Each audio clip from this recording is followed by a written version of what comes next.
Selamat pagi sahabat Dokter Unair TV semuanya. Kembali lagi dalam acara Dokter Unair TV edisi Dokter Edukasi.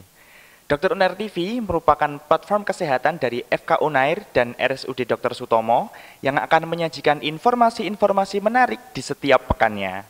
Untuk itu jangan lupa terus ikuti akun channel YouTube Dokter Unair TV dan Instagram kami di @dokterunair_tv dan @fk_unair.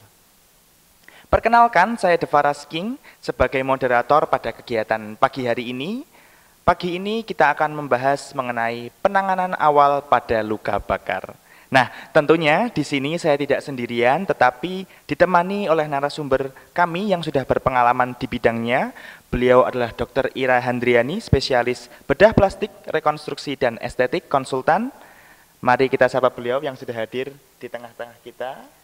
Selamat pagi, dokter. Pagi, Mas King. Yeah. Selamat pagi, pemirsa semuanya. Bagaimana dokter kabarnya hari ini? Alhamdulillah. Alhamdulillah, baik. Semoga sehat selalu, dok. Terima kasih.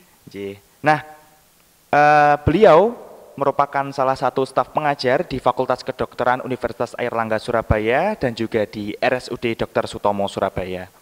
Baik, mungkin tanpa berlama-lama lagi, dok. Kita mulai memasuki ke topik pembahasan kita pada pagi hari ini. Dokter Ira, sepertinya banyak masyarakat awam ini yang belum mengetahui, dok, mengenai apa itu luka bakar. Apakah ditimbulkan oleh percikan api atau bagaimana nih, dok? Ya, terima kasih Mas King.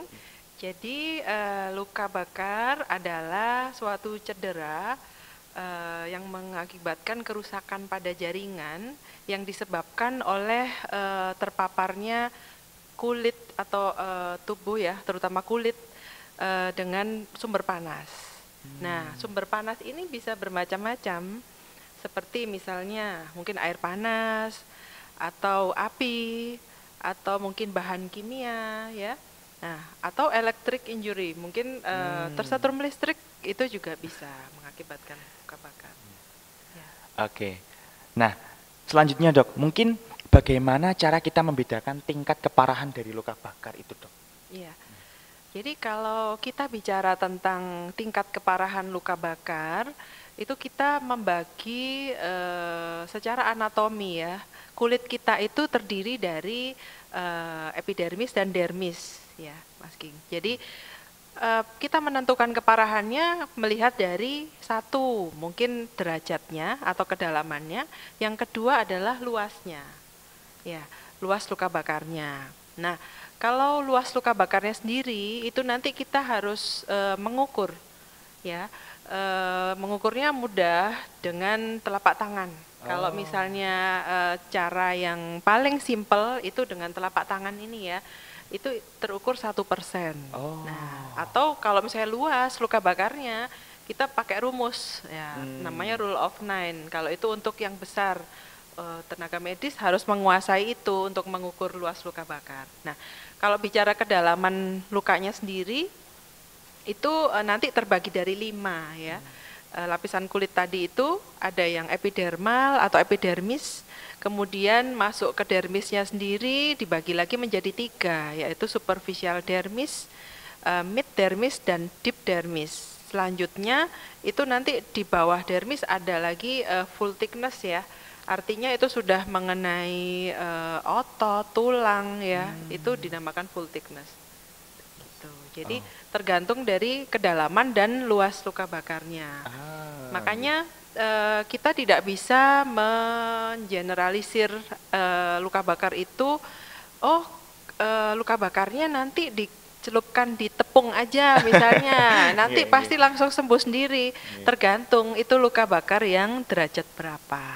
Kalau mungkin cuman epidermis saja, mungkin bisa cukup dengan hanya memberi sesuatu yang melembabkan saja itu bisa akan sembuh. Tapi kalau lebih dalam lagi tentunya ada treatment tambahan atau bahkan mungkin pembersihan luka bakar dan operasi atau bahkan penutupan defek kalau diperlukan. Baik dok. Nah, mungkin kalau kita nih dok, kita terkena luka bakar, itu penanganan awal yang tepat itu bagaimana dok? Ya, penanganan awal yang tepat Misalnya ini kejadian luka bakarnya di rumah gitu Nggih. ya, atau di kantor misalnya. Itu yang penting harus kita lakukan adalah first aid ya. First aid. Tindakan pertama itu namanya first aid, yaitu satu, kita harus memutus tadi ya, kontak dengan sumber panas tadi Ah, ya. Nah, kemudian dilanjutkan dengan cooling the wound-nya. Jadi mendinginkan luka bakarnya tadi. Karena ternyata dalam penelitiannya ada fase pendinginan luka bakar ini akan membantu mengurangi kedalaman dari luka bakarnya. Gitu. nggih. Nah, ini akan sangat efektif pada saat 3 jam pertama, Mas King. Ya, Oh. caranya gimana? Itu dengan mengaliri area luka bakar tersebut itu dengan air. Oh, Ya, nggih. dengan air kurang lebih ya suhu ruangan saja boleh. Airnya air gimana? Apakah harus steril? Kalau ada air steril itu lebih bagus, tapi kalau misalnya tidak ada boleh dengan air biasa, air yang bersih itu aja. Selama 15 menit sampai 30 menit. Nggih. Dialiri ya, jadi bukan direndam. Oh. Itu. Oke, berarti dialiri dulu nggih, Dok. Nggih. Betul. Nah, Ya.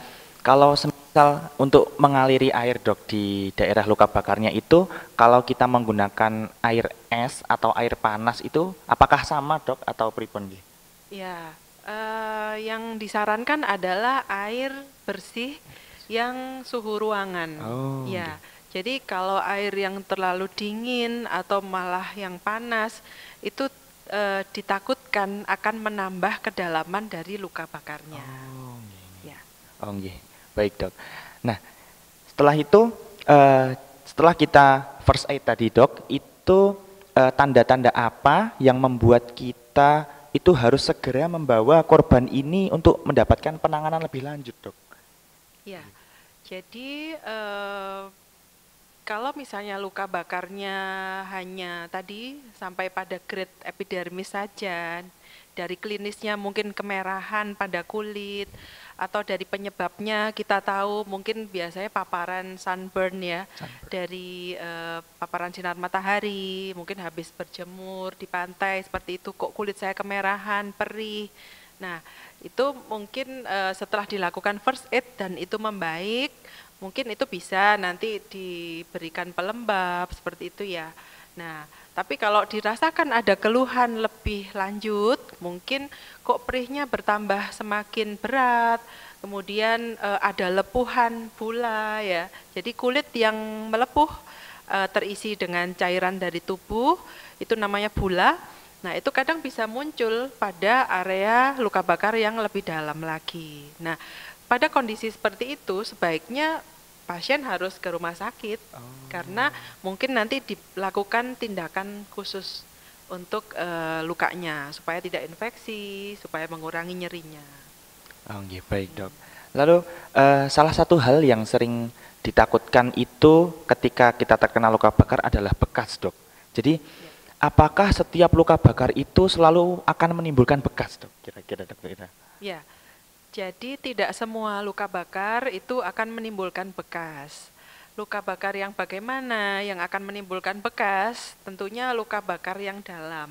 Nah, kalau misalnya hanya terkena epidermisnya saja, tadi yang seperti paparan sinar matahari, dengan perawatan kelembapan kulit, mungkin bisa mengurangi nyerinya, kurang lebih sekitar 7 hari itu sudah bisa sembuh, bisa kering ya. Nah, tapi kalau lebih dalam lagi, mungkin sudah masuk ke superficial dermal, ada lepuhan, bula. Nah, itu nanti butuh waktu untuk penyembuhannya sekitar 2 minggu ya, dan akan sembuh sendiri, akan epitelisasi sendiri. Jadi muncul kulit baru sendiri. Pada tahapan ini bekas akan membaik, tapi butuh proses ya, butuh proses. Nah, pada kedalaman yang lebih dalam lagi seperti mid dermal atau mungkin bahkan deep dermal, di mana kulit tidak bisa meregenerasi sendiri epitelisasi dari dalam tubuhnya atau dari tepi karena terlalu luas, itu kadang kita butuhkan untuk cangkok kulit atau penutupan defek dengan kulit pasien. Nah, untuk kedalaman ini tentunya kedepannya akan menimbulkan bekas yang bisa terjadi. Nah, makanya nanti setelah lukanya sembuh, itu juga harus dikawal penyembuhan lukanya, kemudian pencegahan terhadap bekas lukanya. Sekarang banyak ya modalitas untuk treatment scar. Jadi ada salep, obat-obat khusus, atau plester khusus yang digunakan untuk pencegahan dari bekas luka atau keloid. Gitu. Baik dok. Lalu selanjutnya bagaimana cara untuk mempercepat penyembuhan luka dan agar tidak membekas gitu dok? Biasanya ini yang sering menjadi pertanyaan untuk kita semua nih dok. Ya, ya memang bekas luka saat ini kan menjadi apa ya concern ya. Kalau dulu mungkin targetnya hanya sembuh saja, tapi sekarang gimana supaya sembuh tanpa bekas gitu ya. Ya, kembali lagi ke awal, jadi mulai dari first aid tadi harus dilakukan dengan baik di 3 jam pertama, kemudian kalau lukanya ternyata lebih dalam, mungkin untuk mengawal penyembuhan lukanya, itu lukanya harus dirawat dengan modern dressing misalnya ya. Luka yang lebih dalam itu tidak dibiarkan terbuka, kemudian kering, akan memperlama penyembuhan. Nah, faktor-faktor itu tadi akan mempengaruhi bekas yang bagus. Jadi kalau kita merawat lukanya dengan baik, sembuhnya sesuai waktu, kemudian juga dilakukan pencegahan untuk timbulnya scar, insya Allah nanti sembuhnya juga lebih bagus lagi. Gitu. Oh iya dok. Nah ini mungkin juga menjadi pertanyaan untuk sebagian besar pemirsa kita nih dok. Biasanya kan kita ketika kena luka bakar itu kita mengoleskan pasta gigi atau mentega. Nah itu sebenarnya bagaimana dok? Apakah boleh atau enggak ya kira-kira dok? Ya betul. Jadi memang itu dari dulu ya. Dari zaman kita kecil dulu pasti ya sering mendengarnya. Tapi ternyata bahan-bahan tersebut seperti kecap atau odol ya. Kalau misalnya kayak odol itu kan mengandung fluoride, mengandung zat aktif ya, yang justru itu akan memperdalam kedalaman lukanya. Ya, kemudian kalau misalnya seperti kecap juga kita nanti membersihkannya akan lebih sulit. Ya, karena dia akan lengket. Nah, kan lebih sulit dan pasiennya akan lebih nyeri lagi gitu. Nah, sekarang sudah ada penelitiannya untuk first aid-nya cukup dialiri dengan air bersih saja. Oh, iya baik. Nah, mungkin terakhir nih dok, ada pesan dari Dokter Ira untuk teman-teman pemirsa Dokter Uner TV yang menonton pada episode kali ini mungkin dok. Ya, jadi untuk luka bakar ini pencegahan tentunya lebih baik ya. Pencegahan misalnya kalau pada anak kan luka bakar itu paling banyak itu terjadi di rumah. Nah, misalnya di dapur atau di kamar mandi ya. Banyak ibu-ibu yang mungkin yang akan memandikan anaknya, kemudian menggunakan air panas ya.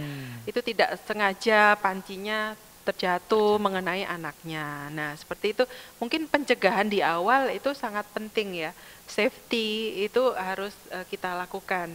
Kemudian kalau di rumah mungkin ada sering memasang ini kayak kompor LPG ya.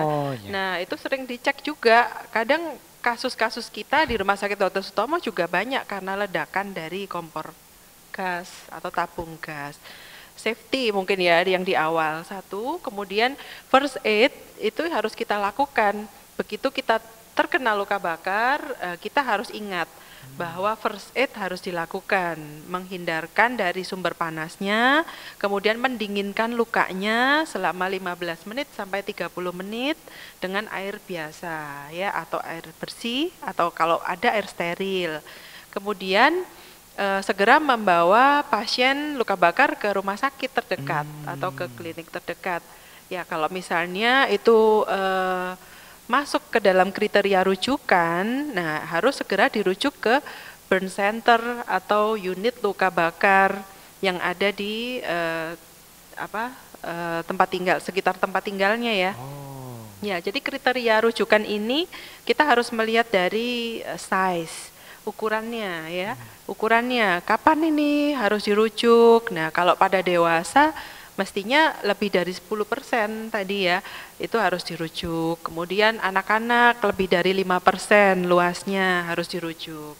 Dan untuk personnya, jadi pada pasiennya sendiri, apakah ada komorbid dari pasien ini, misalnya dengan penyakit jantung, atau mungkin dengan diabetes mellitus, ya, atau mungkin pasien dengan kondisi extreme age, usia yang ekstrim, misalnya anak-anak ya, atau mungkin lansia, itu extreme age.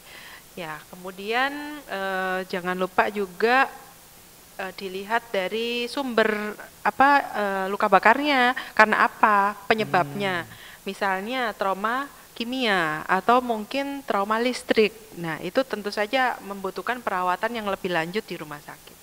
Baik, terima kasih Dokter Ira.